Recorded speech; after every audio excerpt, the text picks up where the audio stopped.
if I see a disabled kid in the crowd, I will stop what I'm doing and I will go walk right to him and pass everybody else up and make a point. I'll make it a spectacle that I passed everybody else because I want them to have that one-on-one time. In this world, disabled kids don't get anything. They got to watch everybody else play on a playground. I did. In a wheelchair, you got to watch everybody else do stuff that you can't do.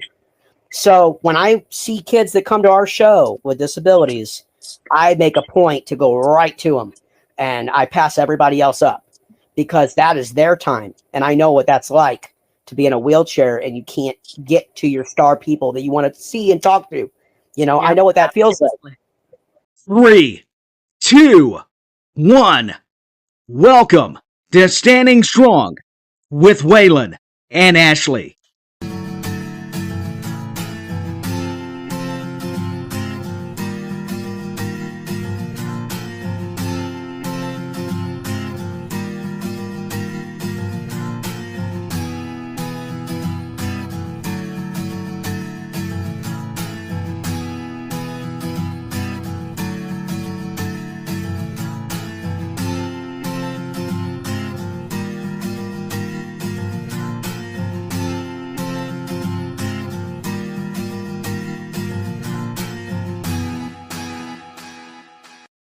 Hello, everyone, and welcome back to yet another episode of the Standing Strong podcast. This week is the 71st episode with special guest Dylan Highley, aka Ivar. And at this time, please welcome back Ashley. Ashley, how are you feeling since you missed the 70th episode with Shelly Geis? Well, I feel bad that I missed Shelley, but I thank you all for all your prayers. Still flying a little under the radar, but starting to finally come back to life.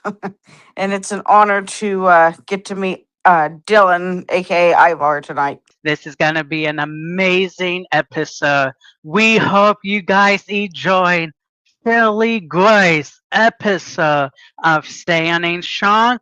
Thank you so much, Tyler Peters, for filling in for Ashley. Ashley, what do you have to say to Tyler Peters for being your replacement at the last minute? Thank you so very much, Tyler. I really do appreciate it. I didn't expect to get the bug that was going around. And thank you personally for your prayers as well. Ashley, what did you find of Shelly Geis' episode? That was good. Y'all did a good job with that. Thank you. And what do you think of the new look? I like it. It definitely gives off more of a podcast vibe than like a live FaceTime call type like ordeal. So how is Cran doing? It's okay. Pretty sleepy. There's Cranny. Mm-hmm. Cran.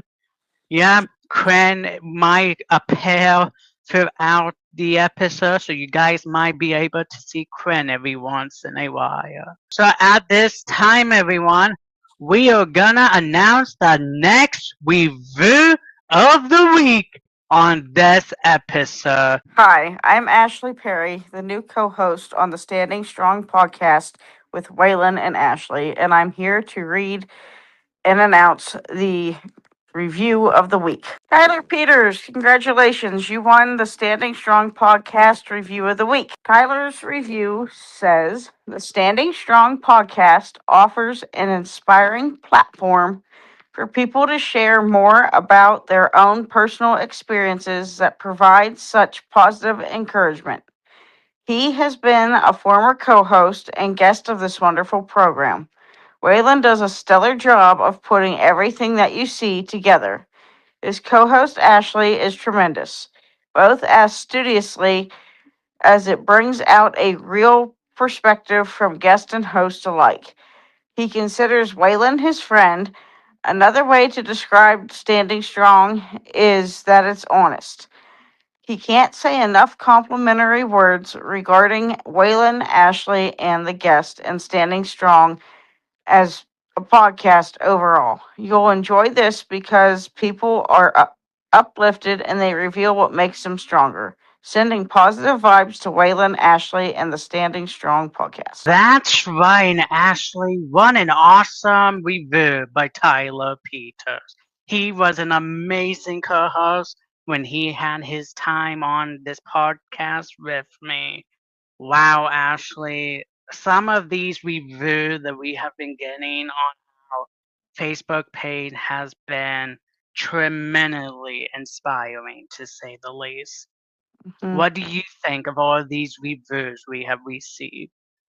It definitely encourages us to keep going and keep doing the podcast, as well as keep promoting positivity and our own encouragement in our own way.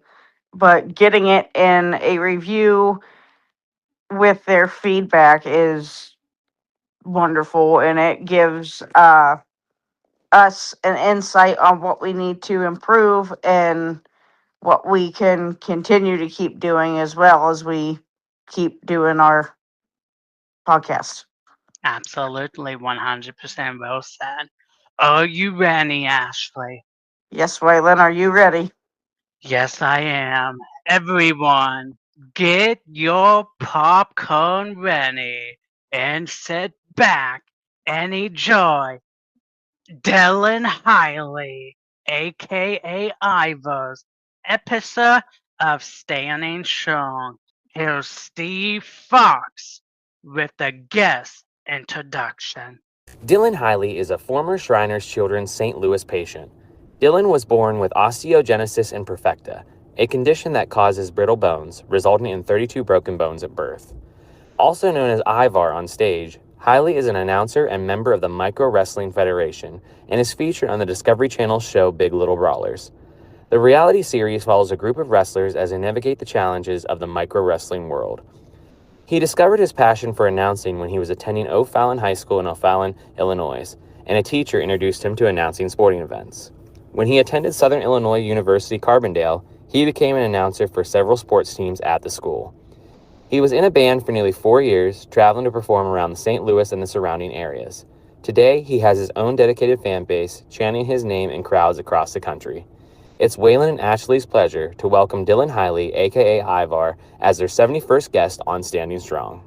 And now we are on with Dylan Highley, aka Ivar. What's up, Ivar? What's up, guys? How we doing here? Got the warm weather coming in. You got Ivar the Micro. How you guys doing?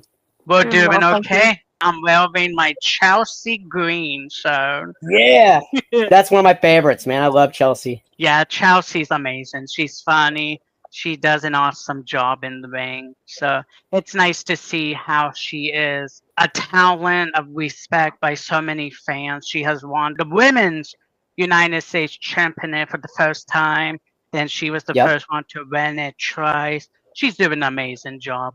Oh yeah, and she's kind of like the Harley race of women because she's the one that they have to go through to get the title shot.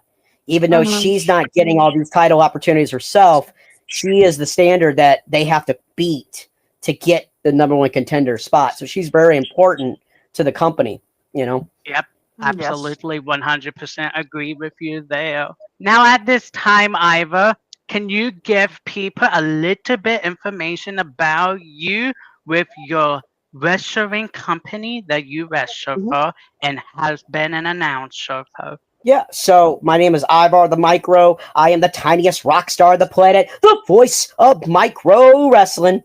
And I've been doing wrestling for about 10 years. I actually started as a commentator in college and then in high school as well. And then later on, I went and there was 2 hours from my house. There was a spot Harley Race owned, Harley Race from, WWE Hall of Famer. And he had a World Big Wrestling in Moscow Mills. And I called them every day. I left a voicemail.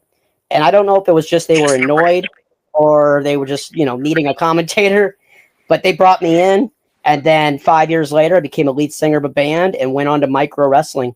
And I've been doing the micro thing for 5 years. Awesome, awesome. Yeah, you're an amazing wrestler, to say the least, and all the people you have worked with, they're amazing in the wrestling ring. So good job and keep going forward with all the coming Thank you. episodes you guys have for us. talk to Ashley and I about how it was like working for Harley Race and then calling the likes of Nick Honest and Scott Steiner. Give us Oh details yeah, about that. that was a dream come true. So like I told you, I'd called them and left voicemails like 5 days a week, and I just right place, right time, because later on that spring, Harley and his son Leland were going on television, the same station as Mizzou Tiger football, and they couldn't afford with the Legends contract to pay anybody to do play-by-play every week. So they had this kid that was blowing up their phone. They brought me in, and Night of Champions was coming up, and they always brought in stars, and it was Nick Aldis versus Leland Race, Harley Race's son. And Harley was at ringside with his jacket on in the electric wheelchair right by his son, right? And it's for the NWA world title, a title that Harley won 8 times. So like this is like a very prestigious belt and in his career and his history, you know. And when I tell you, when they were going down to the ring, like when Harley and Leland were going down the ring in the electric wheelchair, there were tears in the crowd.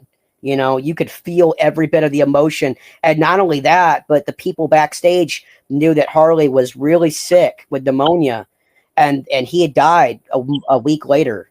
So like he made it to that night, and to be there to call that match, that was like the highlight of my career. And I did it for free. I didn't get paid anything for it, but I was just happy to be there. Hey, it's nice to experience the moments without having to pay for it. If you can watch it for free, that means so much. Yeah, I mean, I was just happy to be there and to be in that moment. I couldn't believe that I was on TV with no college degree calling matches for a guy, you know, a Hall of Famer. You know, and I just couldn't believe that. But persistency is all you need. If you got the gift of gab and you know the product. I didn't know the product, but I studied and I studied, and I've done 20 years of commentary in every sport there is. So I was prepared when the moment came, you know? Yeah, absolutely. Ashley, do you have any questions about the wrestling company that you would like to know more of? Now, working with the micro company, does that affect your osteogenesis? Yeah, so like right now I'm on a big hiatus with my back and my body pain. And it's really hard to move. Now, I was in a wheelchair most of my life. I've broken 100+ bones. I've had 10 surgeries. Doctors didn't think I was going to ever hold my own head up, and I didn't hold my head up till I was 5. And then I didn't take my first steps walking until I was 15 years old without the assistance of a wall or a walker. And now, you know, my job, I sing a concert in the ring every night as a rock star. And I run around the ring and sing 3 songs. And like people come in from Shriners Hospital, where I went to hospital as a kid, and they see this and they can't believe it. They're like, I've never seen anybody with OI even walk, let alone run. And then I made my doctor even more mad, because on national television, without telling him, I got in a wrestling ring and was a wrestler for one night. And oh goodness. If Disco Dom stepped on my hand in that moment, if he just stepped on my hand, it would have been broken. And I would have had to stop the show, and I would have had to have a paramedic. That's how scary that was for everybody involved, you know? Yeah. Yeah, absolutely. That would be scary to see. Very scary. Ivar, when you got into wrestling, what was the hardship you experienced from trying to get into the wrestling world? What was the hardship that stopped you, but then eventually made you succeed in becoming into this wrestling company? Well, the medical part was the biggest hurdle. Like, I was already in good shape because I was touring around the United States with my crew, and I was singing everywhere, and I was walking a lot. But this is wrestling, you know, this is a spot in the ring. So I had to like drop 5 pounds. I had to get in better shape than I was. I got my 6-pack back and everything during that time. I was in great shape. And then I had to take calcium supplements and arthritis meds and stuff just to make sure that I was okay for that night. And then just working out, staying hydrated. And I was so focused in that moment because, like I said, if I mess one kick up or one thing, Disco Dom could break my leg just by running into me. You know what I mean? And just easily. And so that kick I did to Disco's face, if I kicked him too hard, which it had to look good, but if I kicked him too hard, it would have broke my knee, with the impact. So it was scary because I didn't want to lose. I didn't want to waste this whole pay-per-view night on a stretcher coming out and this whole build-up, right, for this big event. And then an Ivar gets carted out and it was all real, it would have been bad. Yeah. Right. Now, speaking of all the people you work with in this restaurant company, who sticks with you the most through in and out down the road to the live events? That's an easy one. So it's if you're talking about talent calling in the ring, that one, I mean, athleticism and stuff, I like Psycho and Hot Rod and Little Show. If you're talking about the people like on the road who kept me in the company so long, who was my best friends, Zach Presley and Jay Mazing. Jay Mazing is the guy in Micro One. He's the head referee, the senior referee. He's in his 40s now, or 50. He's done everything for 30 years in the entertainment world. He's never made a dime in 9-to-5s. He has wealthy amounts of money, and he's done it all entertaining at 3'8". And he's an Elvis impersonator. He's also does weddings. He juggles. He plays the piano, the keyboard. He does everything. That's why we call him Jay Mazing. And I learned more from that guy. I learned more from him than anybody ever. Like he gets it. He's been an entertainer for 30 years. He's the lead dancer on the Aces, the Las Vegas Aces. He's the leader of the dance team for the number one women's basketball, So it's great. I mean, if he sees something he wants to do, he Googles it on YouTube and does it, Absolutely. That's what you have to do. That's what you have to do. Yeah. What did it mean to you to see Psycho Sen on an episode of Monday Night Raw playing John Cena? Oh yeah. So like I said, I've been on a hiatus with the company. Like I haven't been around because my body's been banged up. But I watched that live here at my house with my wife, and I had no clue that was coming. Like I had no clue, any of that was, and I didn't even talk to the guys, so I didn't know like at all, And then the music hit, and when he came out there, man, there was not a dry eye in the house at our house. Yep. Like because what is there bigger than that? Like, what's bigger than that? If you're a little person, you know how we are. We're thrown around like dummies in wrestling. We're not viewed like real people, like Hornswoggle McMahon. You remember that? Yeah, you know what I mean? Yeah. So you see Psycho get time. He had an entrance. He had time. He got to cut a promo. He got to have some stuff in the ring. And, I was so proud of him. I drove to the Microtorium. That's like 2 hours from my house. And I hugged him. And I said, dude, I don't have any words. What is there? Like, you are going to be, that's not just an appearance. That is John Cena's farewell. You're always going to be remembered for that, Right, so, absolutely. And when I first saw him on TV, I'm like, that's Psycho Sen from Wrestling. It was amazing to see him. I was thinking in my head, I'm like, no. I'm like, I'm going to come out and help him. Yeah, and I know after I talked to the guys and gals later on, it was down between Little Show and him because Little Show is the guy in the company. He's the man. But Little Show doesn't look like John Cena like Psycho does. Psycho does look kind of like Cena, with the nose, and, so it worked. Yes, it did. He's an amazing talent, so he did an amazing job, and I was happy he made a debut in WWE somehow. So that was nice to watch. What I love about Psycho the most, my favorite thing about Psycho, and I hope he's listening to this, my favorite thing about him is his drive.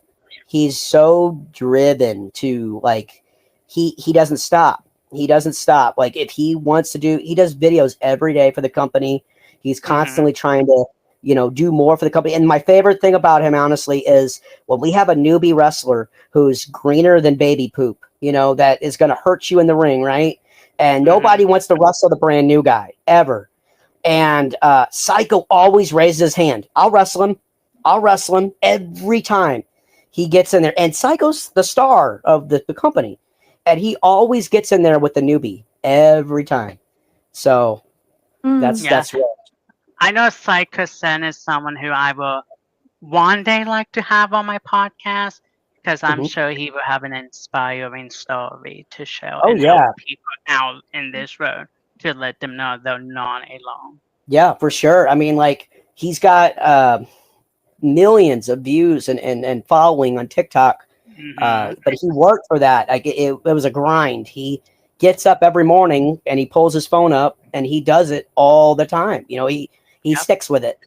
You know, absolutely. So. Like, the main purpose of us doing a podcast, and is not to talk to the person because of their fame. It's to get to know them as a person and learn about the struggle that they have experienced to be in where they are today. And that's the main purpose of why we're doing this podcast.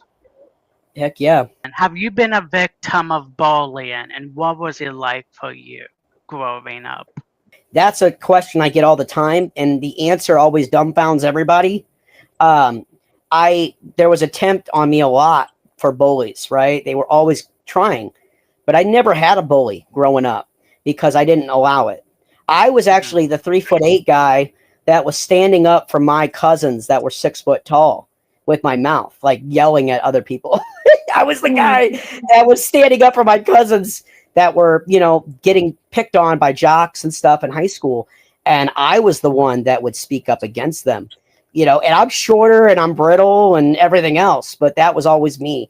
I don't care what people say about me. I take that and I don't care. It doesn't bother me. But when I see it with other people or people in front of me that I care about, or if I see a kid getting picked on at a show by like an older person or, you know, I'm going to definitely say something.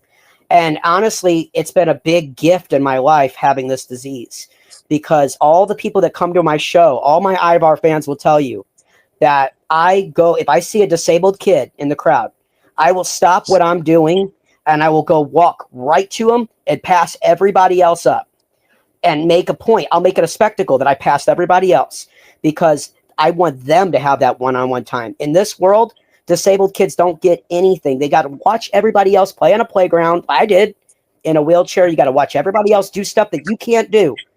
So when I see kids that come to our show with disabilities, I make a point to go right to them and I pass everybody else up because that is their time. And I know what that's like to be in a wheelchair and you can't get to your star people that you want to see and talk to.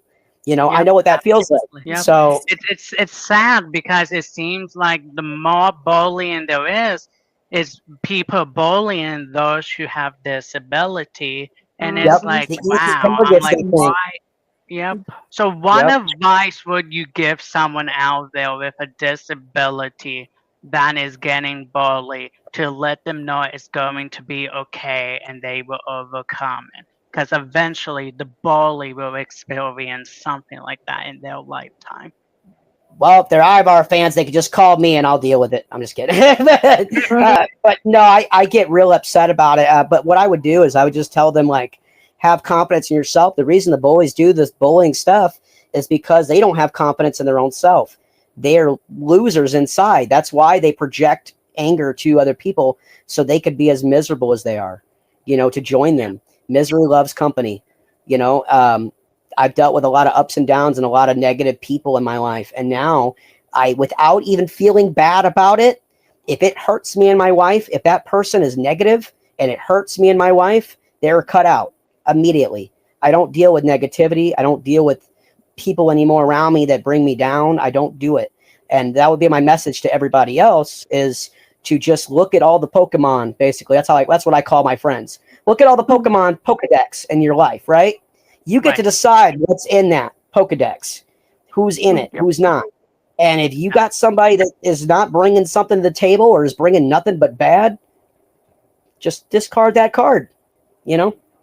Absolutely. Right. Ashley, do you have anything to add on the bullying topic?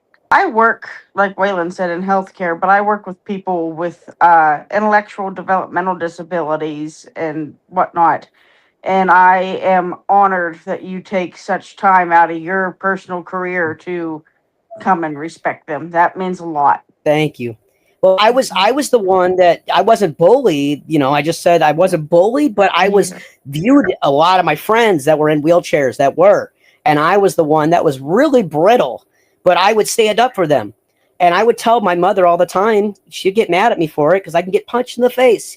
But I tell her I'd rather be at a hospital for broken bones in my face than to be somebody's thumb, or to watch some other person, get thumbed or, put down. Yeah. It's I'd rather wake up in a hospital and be hurt than have the emotional that I didn't step in, Absolutely. Now, how did you manage anxiety and depression through your life to becoming a professional wrestler? So depression, I didn't really deal too much with that except when I was drinking.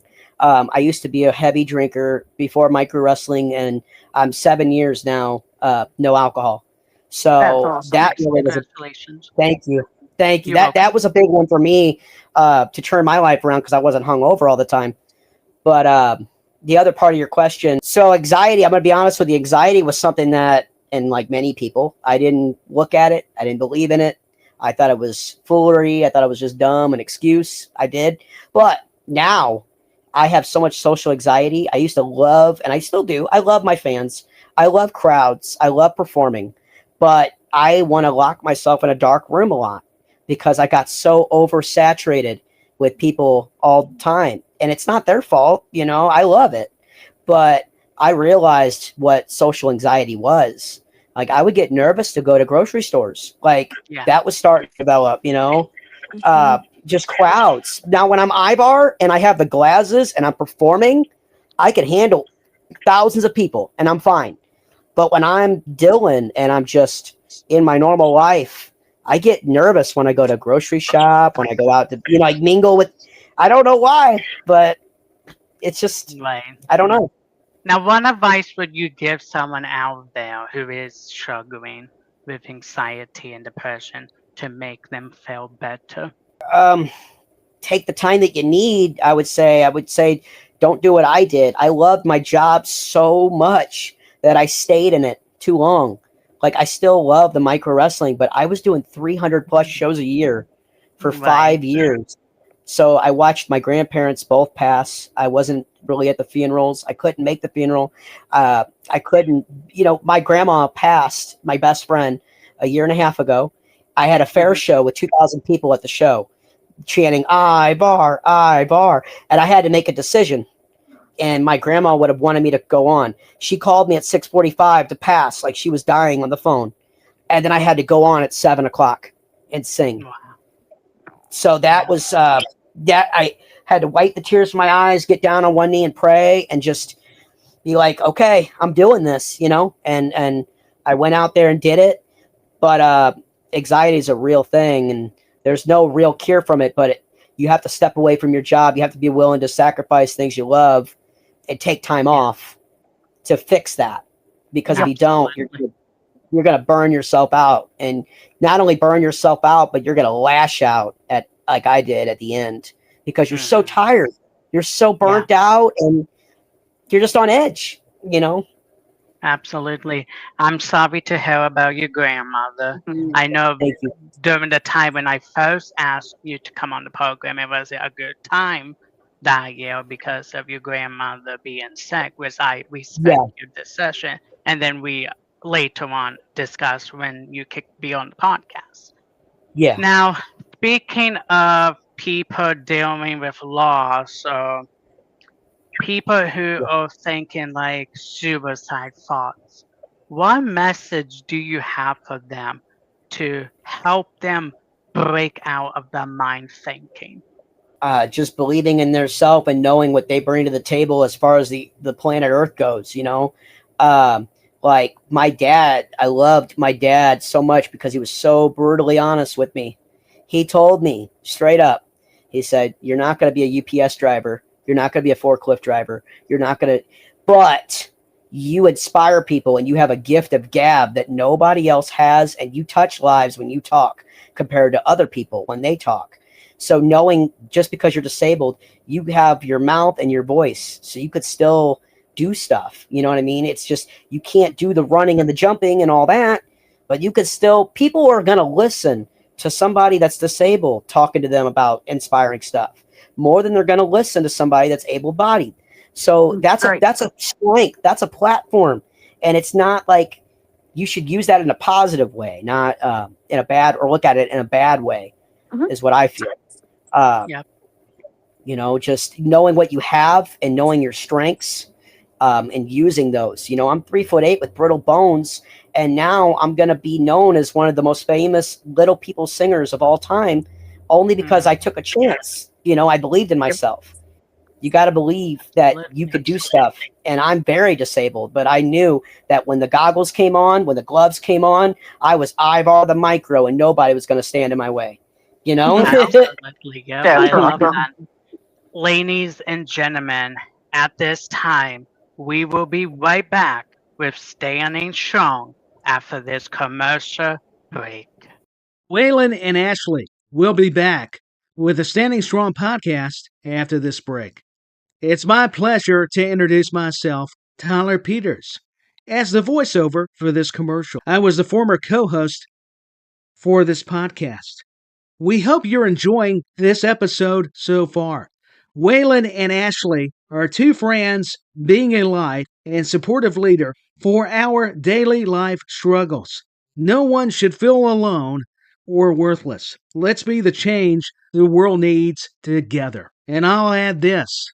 It's an inspirational program when you're talking about standing strong. And as a former co-host, I can vouch for this. Now let's hear a quote from the new co-host, Ashley, beginning with quote 1. I am resilient.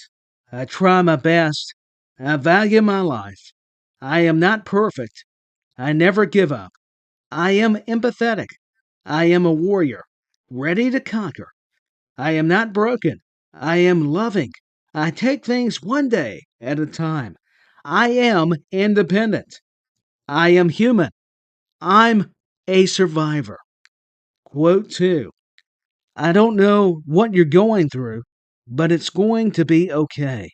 The windshield is bigger than the rear view mirror for a reason, because what's in front of you is so much more important than what's behind you, quoted by the famed singer Jelly Roll. Here's some podcasts that inspire Waylon and all of us, beginning with Chasing Glory with Lillian Garcia, Gall TV with SoCal Val, Mickey James, and Lisa Marie Varon, the Culture Shocked podcast with Corey, Mike, and Adrian.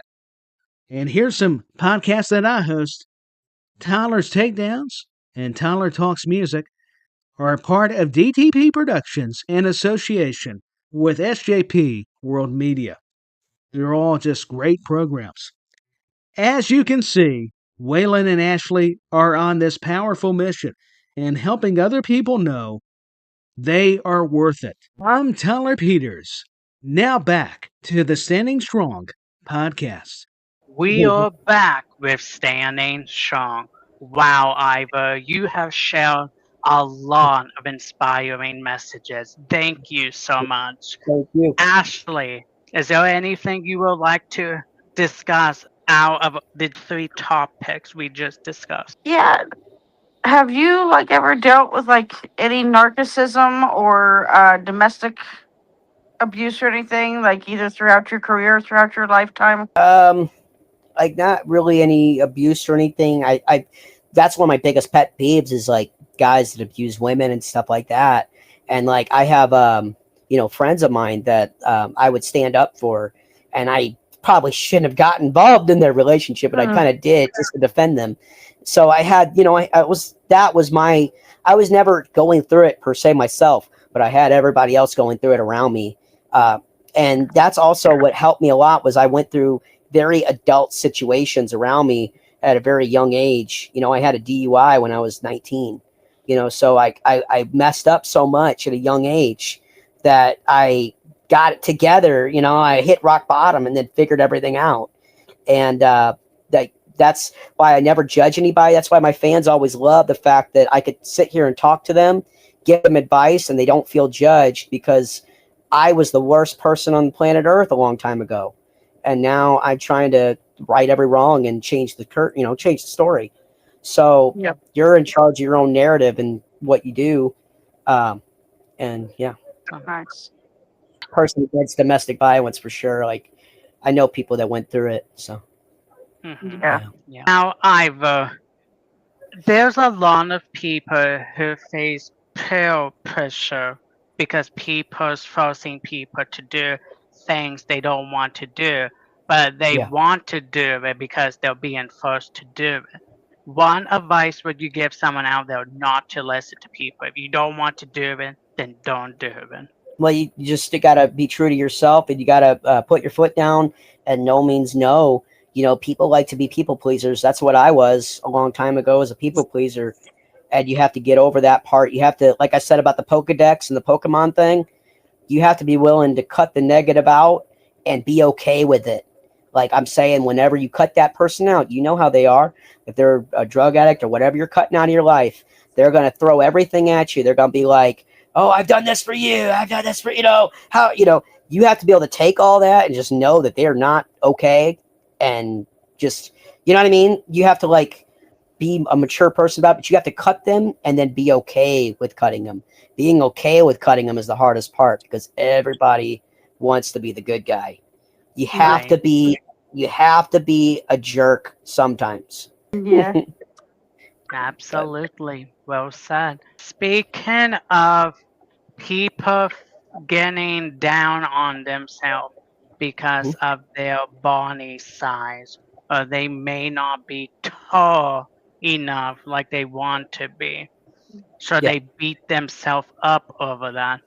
What advice would you give them to say, hey, this is going to be okay? Put in the work that you want to do, but don't pay attention to, hey, I want to be this tall, but it's not going to happen. What advice are you going to give them to let them know just be you and go with it one step at a time? I would say keep your goals logical and realistic, but still shoot for the stars. So like for me, I knew I couldn't be a wrestler like ever. Like I knew that wasn't going to ever happen. So I was like, well, what's the next best thing?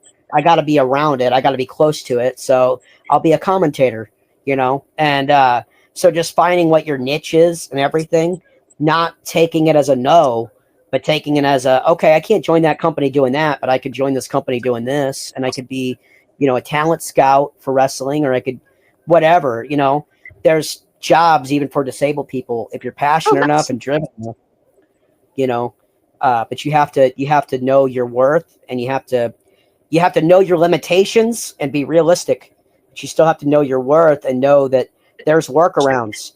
I can't, even to this day, I can't run up the steps, but I army crawl up the steps, and I do like, like legs, and I crawl up them. There's a way to do everything differently, When Absolutely. there's a will, there's a way. That's Yep. right. I used to reach, so around my house when I was a kid, I couldn't walk till I was 15. So I was scoot everywhere. I was on my butt every time. Or I would army crawl. That's what on the videos, when I army crawl in those videos, the reason I could do that army crawl so fast on those videos is because that's how I got around for 20 years,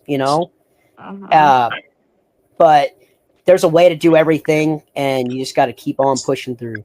Absolutely, 100%. Ivar, which WWE superstar from the past to the today to the future, which superstar stuck to you to say, hey, I want to get into this business? It was Sting for sure, because Sting reminds me a little bit now, honestly, of the Ivar gimmick. I didn't want to be huge in the company. I just wanted to be the inspiring one in the company. I just wanted to be the one that everybody came to, that, if they had a disease or needed help or whatever, that they could look at and be like, well, Ivar did it. Anybody can do it. You know what I mean? So that was what I wanted. But Sting was my guy. Sting was what started me on wrestling. I watched VHS tapes until they broke, of Sting and Big Van Vader in the Four Corners match when I was a kid. And I also watched Sting and Ric Flair in 98 or 88 at the NWA event. So Sting was what kept me going. I couldn't hold my own head up until I was 5. So I would just, watch WCW all day, Yeah. Now, which wrestling match, since you've been watching wrestling, inspired you? For me, was my first one that I ever saw was the Sting Great American Bash 98 or 88, sorry, with Sting and Ric Flair. And that was my favorite one. It stuck out because of the face paint, the big fight feel, the storytelling. I understood at a very young age that it's not just two guys standing in front of each other. There's a build up to it. There's a story. If you don't tell that story, nobody cares about the two athletes in the ring, and that was what I do in micro wrestling is I paint a story when there is no story. Like there is zero story that we have. Those are all stories I come up with, out of my mind. I'm like, the fact that Suave and Ben Urkel are really brothers in real life, I use that. I'm like, they've been battling over their mother's love for years, and now it's culminated at this moment, and stuff like that. And there's just like backstory. It's stupid stuff too. I'll make them laugh. Reverse Irish whip and a vicious shoulder tackle by Disco Dom. That was like being hit by a bus, a short bus, but a bus. And so you plug in, you make them laugh, and then you have them once you do that. Right. Which female superstar do you like? Who is your favorite female superstar? I don't know. That's a tough one. I like China because China broke the mold. She was kind of the first one to cross between, the girl to the guy side, as far as like the spectacle. Like she eliminated Mark Henry in that Rumble. And that was unheard of for a woman to even be in the Rumble. China was an amazing women's superstar. She should be in the WWE Hall of Fame one day by herself. Yeah, she's good. Yeah, God bless her, so rest in peace, China. Yeah. If you ever got to live your dream of either becoming a WWE commentator or a WWE ring announcer, what would that mean to you if that ever came to be? I would be just hysterical. I'd be crying every night. I would frame it on my wall, probably the contract. Even if it was just for one night, I even told my wife here, I said, I would love to even be just an announcer for WWE Evolve, like on Tubi. I wouldn't even, you know what I mean? I wouldn't care as long as I was in that vicinity.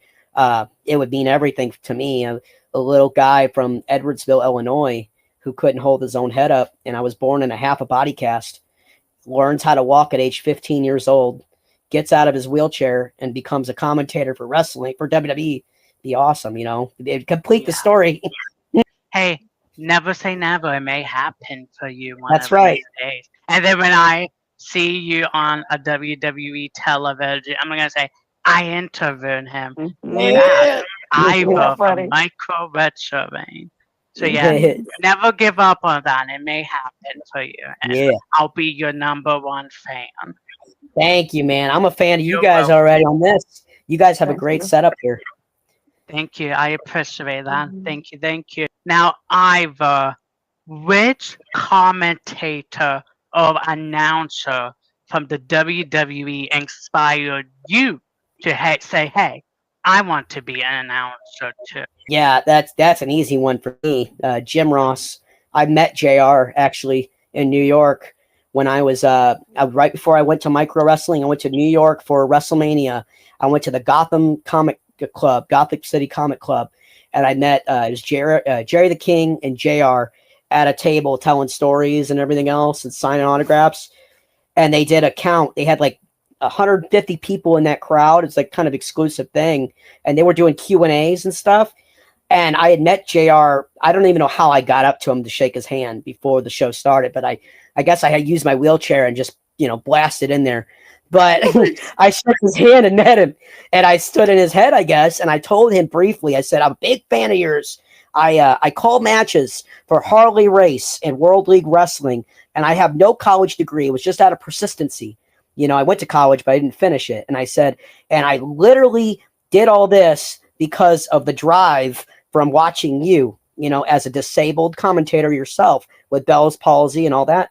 And it stuck with him, and then when we got in the Q&A section of it, and it was all 200 people out there. I raised my hand to ask him a question.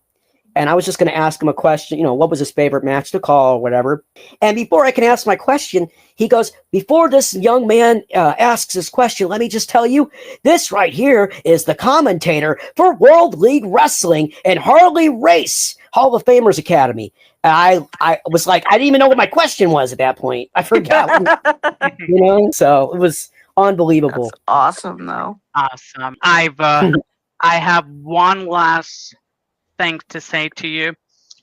Is there a message you would like to say to the viewers watching about how strong they are and how much their life is truly important in this road? Yeah, everybody's life is very important as far as where they want to go. They could do anything they want to do. You might have a different avenue. I'm going to be realistic with you. If you're disabled like I am, it's going to be different avenues, and it's going to take longer, and it's going to be harder, but it's going to be worth it in the payoff at the end. I went from, like I just said earlier, long story short, couldn't walk till I was 15, broke 100 plus bones, didn't hold my own head up till I was 5. I went on to work for Harley Race and micro wrestling, traveling, walking, running in a wrestling ring every night. I was, before micro wrestling, I was in a manual wheelchair, at Target, pushing my numbers in at self-checkout for the older folks that would break the machines. Now I run around and inspire millions of people around the world. So nothing's impossible. And if you want to be viewed that way, if you have something you want to do like that, go do it. Because I definitely understand. Like, people ask me why I do this, what my favorite thing about this is. And my favorite thing about this is, out there in the real world, I was crippled Dylan. And I don't mean that in a bad way. I just mean, oh, poor Dylan. Oh, he can't, pity party. When I was on stage, when my music hit, when Click, Click, Boom hit, and I walked out there, the crowd, the look I had that moment was not crippled Dylan. It was like, and that was so addicting for me, because for 30 years, I was the guy in the wheelchair, and now I was not. I was Ivar. So find what makes you feel like you're Ivar, like whatever that is, and do it. I never would have thought that a guy in a wheelchair like me would be, in a wrestling match. So. Absolutely. You're very inspirational. Mhm. Thank you for sharing that. Everyone, so we much. hope you was inspired by Ivar's episode on Standing Strong.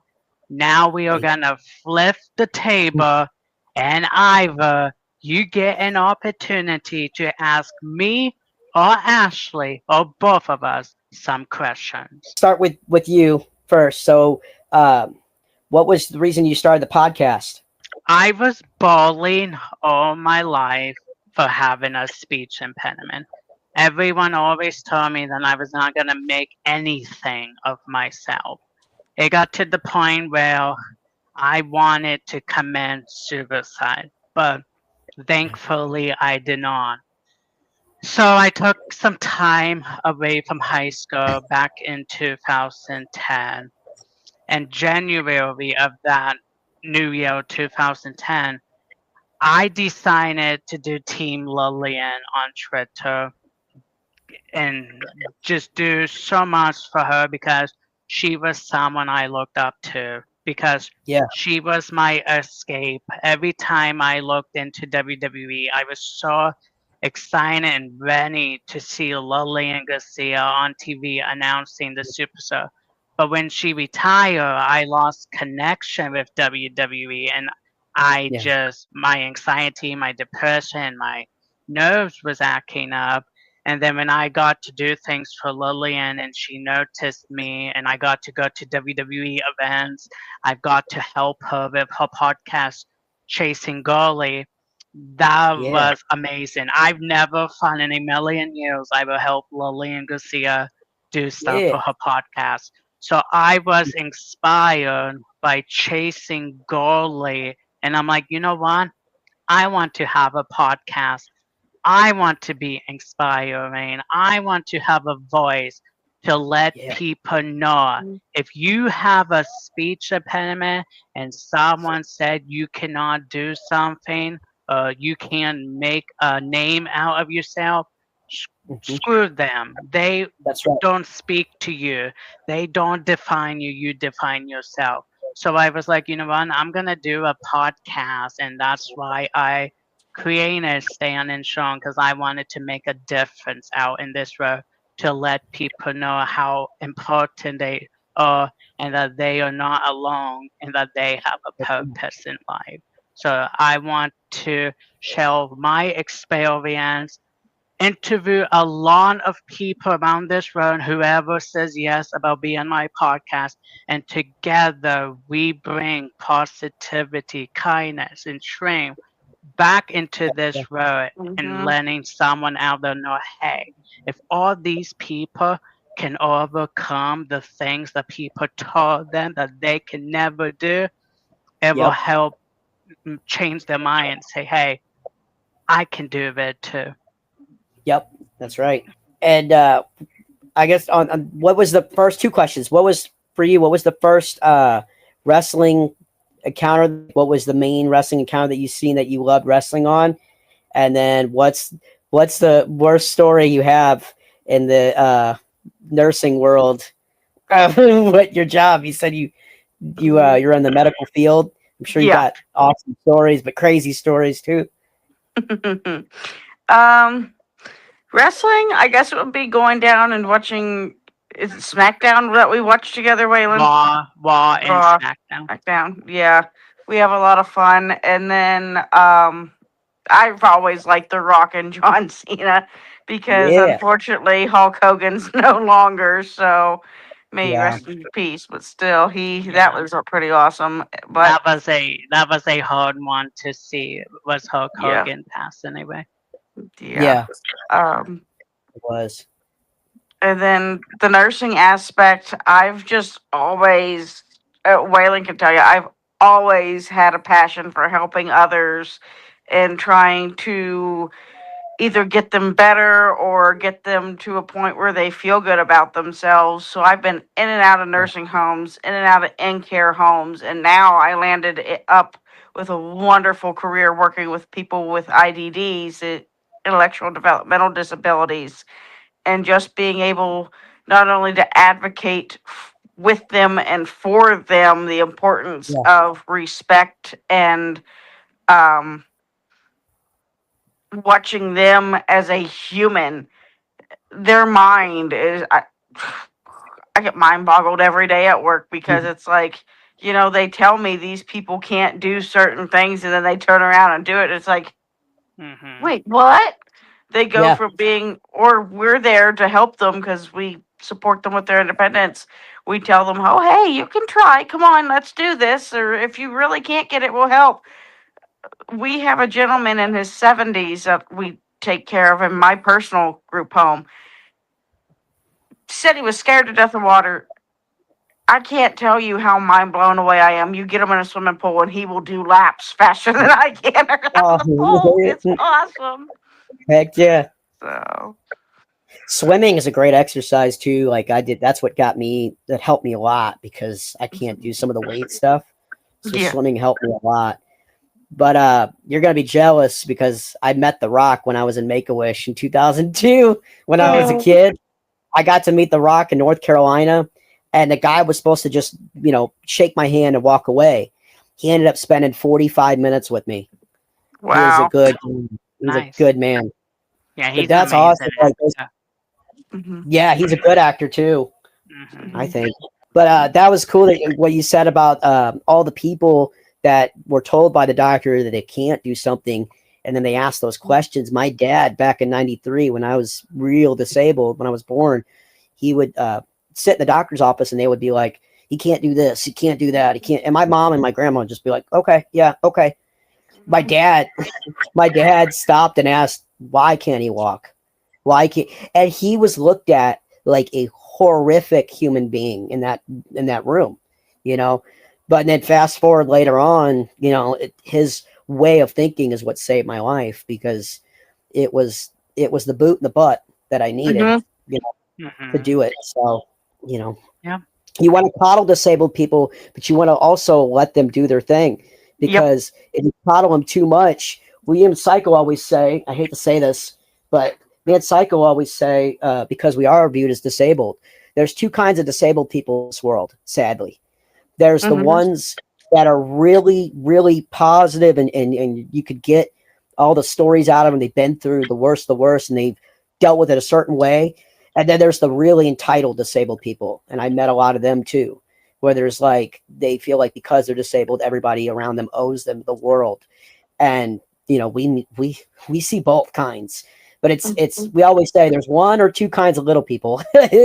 Which one is, so, Right. but, yeah, what you said was awesome with giving them the independence, Absolutely, 100%. Yeah. What is your favorite wrestler, male or female? My favorite male superstar. When I was growing up, I loved Rikishi. Rikishi was an awesome. Yeah. And for the female superstar, I love Lita. Lita was just a badass in the ring. Oh yeah, she was Before good. I grew up watching Lita, my first favorite person out of the entire WWE was Lillian Garcia. Lillian Garcia is just an amazing ring announcer. And a good person too, from what I've seen. She Like, is. Yep. If anyone has not met Lillian Garcia, I recommend that you meet Lillian Garcia. She's such a sweet, kind-hearted woman. She doesn't disappoint anyone at all. and she sings every night for the national anthem too. So like, she's multi. She could do Amazing voice. multiple things for the company. Yep, absolutely. Ashley, who's your favorite superstar, male and female? Answer Ivar's question. Yes, boss. Like I said, my favorite all-time male wrestler was John Cena, but he retired out, so now I got to come up with somebody else in time. I got to get back into Little really Cena? investing there. Huh? Mhm. Yeah. Little and Cena, mini Cena is your favorite? Yeah. I And can then always say you could become a fan of Chelsea Green. There you Waylon, go. behave yourself. If his mom heard him talking like that, You oh boy. Yeah, Chelsea Green. Yeah. Yeah, she's No, amazing. I really She's like great. Becky. Becky's good. She every time they come down to Pittsburgh, they take time out. I didn't get to experience it last year because unfortunately it wasn't my shift, but I got to watch on Netflix and a couple other platforms too. She actually went up to our individuals, which was a big group of them that went and took time out and talked to them just like you would. So and Heck yeah. that's amazing, and that really hits home. So Yeah, those are the best one. Those are the best superstars in my opinion. Like, 'cause Yep. I've seen ones that you admire them on TV and you meet them and it's not. I mean, I don't mention any names or nothing because I don't. It's just not me. But I mean, even in this company, like that I work at, it's like you get some that they don't get it. They don't see that. They don't understand the platform they have. It's very frustrating. I'm talking about my own company. There's people that I work with that, like, I left on a hiatus. I'm gonna be honest with you. I left on this hiatus partly because I was watching some of the people, they were kind of snickering towards disabled kids at the picture line, because they were tired. They were, and I'm not mentioning names or nothing, but I will say that it inspired me to do my part in helping out and being more about the disabled kids, because that's these people. Some of these people travel from states away. Not only are they in wheelchairs, but they're coming from a different state. I have, the way I look at it, I have family that hasn't even seen me perform, and I don't hate them for it, whatever. But these people who are disabled came out to see me in wheelchairs. And like, what does that say? Like, that they have all this going on and they don't even know you. They're not your family, and they come out and support you. It's like, you should be taking all the time in the world for them, because you know how hard it is to get in a car and to drive when you're disabled, and load up your chair, and all that stuff. And these guys, the way they view us, not all of us, but the way they view us is like, whoa, you know. And I love that. But some of these guys, not naming any names, but they take it for granted, and they just, oh, well, whatever. Well, you know what? That whatever, that was his. He's been waiting on that show for weeks. He's been counting the days, telling his mom, and he bought your T-shirt, and you treated him like dog crap. You know, like that's what he's gonna remember. That's his lasting. He met his hero, and his hero sucked. You know, and I can't believe it, because we're viewed as disabled. We came from absolutely nothing, had to crawl, scratch, and, you know, grab everything to get where we are. And when I see some of these micros treat their fans like that, I want to ream them. But I'm just a worker. I can't do anything. I can't say anything. I can't. And it's not everybody. It's just a couple, you know. And when we do these pictures and they do this crap with the disabled kids, and they can hear them. That's what they don't understand, is when they snicker and talk, they can hear them. And how uncomfortable to stand in the line wearing your hero's shirt, who just talked about you in a negative way, like in front of you. Like, and now you're about to walk up and take a photo with them. Like, you know, and I was in the front of these pictures every night, right? So no matter who said it, no matter who did it, everybody's looking at me in the front, right?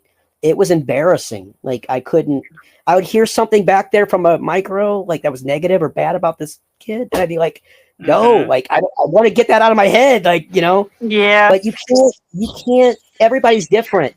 There's people in micro that respect their fans and love their fans, and they take time for the disabled kids. And there's ones that just talk like they do. So, and that's with every company. That's what WWE, AEW, there's heroes and there's not heroes. And I'm not going to name any names, but I will tell you that I will try to be one of the heroes. Yeah. Is there any other questions you may have for us, or is that about it? I just want to compliment you guys and say how awesome this podcast is, and that everybody should listen to you too, because you guys had big names on here. You got a professional looking screen. I do podcasts with other people, and they either they just got started with it, or they've been doing it for a long time, and they're not as polished looking as this. So, you know, you guys doing good stuff. Thank you. We appreciate that. All right, everyone. We hope you enjoy Dylan Highley, aka Ivar's episode of Standing Strong. Until the 72nd episode, we will see you next time. Thank you for watching the Standing Strong podcast with Waylon and Ashley.